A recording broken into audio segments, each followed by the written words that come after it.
ప్రతి నెల శుక్లపక్షంలోని శుద్ధ షష్ఠి రోజున స్కంద షష్ఠి జరుపుకుంటారు. కార్తీక మాసంలో వచ్చే స్కంద షష్ఠిని ఇంకా పవిత్రంగా భావించి ఈ రోజున వ్రతం చేసుకుంటారు. ఈ స్కంద షష్ఠి వెనుక ఒక పౌరాణిక గాథ ఉంది.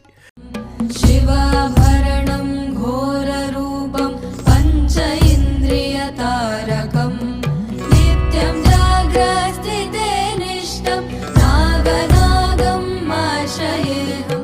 స్కాంద పురాణం ప్రకారం తారకాసురుడు అనే రాక్షసుడు శివుడి నుంచి వరాలను పొంది భూలోకంలో విధ్వంసం సృష్టించడం ప్రారంభిస్తాడు. అప్పుడు సుబ్రహ్మణ్య స్వామి శివుని ఆజ్ఞ ప్రకారం దేవగణాలతో కలిసి 6 రోజుల పాటు యుద్ధం చేసి అతన్ని ఓడిస్తాడు. సుబ్రహ్మణ్య స్వామి తారకాసురుణ్ణి సంహరించింది శుక్లపక్ష షష్ఠి రోజు సుబ్రహ్మణ్య స్వామిని పూజించడం ఆనవాయితీగా మారింది. నీలకంఠవాహనం ద్విషడ్భుజం కిరీటినం లోలరత్నకుండల ప్రభాభిరామ షణ్ముఖం శూలశక్తిదండ కుక్కుటాక్షమాలికాధరం బాలమేశ్వరం కుమార శైలవాసినం భజే.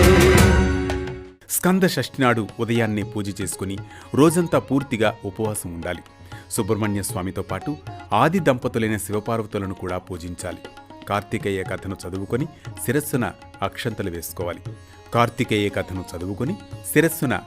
వేసుకోవాలి. సమీపంలోని ఆలయానికి వెళ్లి నాగప్రతిష్ఠకు క్షీరాభిషేకం చేసి 11 ప్రదక్షిణలు చేస్తే మంచి ఫలితం ఉంటుంది.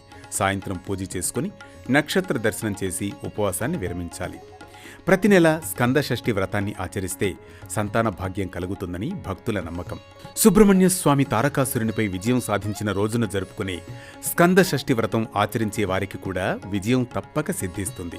మరో భక్తి రాగం ధర్మ దీపంతో మళ్లీ కలుద్దాం రేపటి పరమార్థంతో. ఓం స్కందాయ నమః. ఓం గుహాయ నమః. ఓం షణ్ముఖాయ నమః.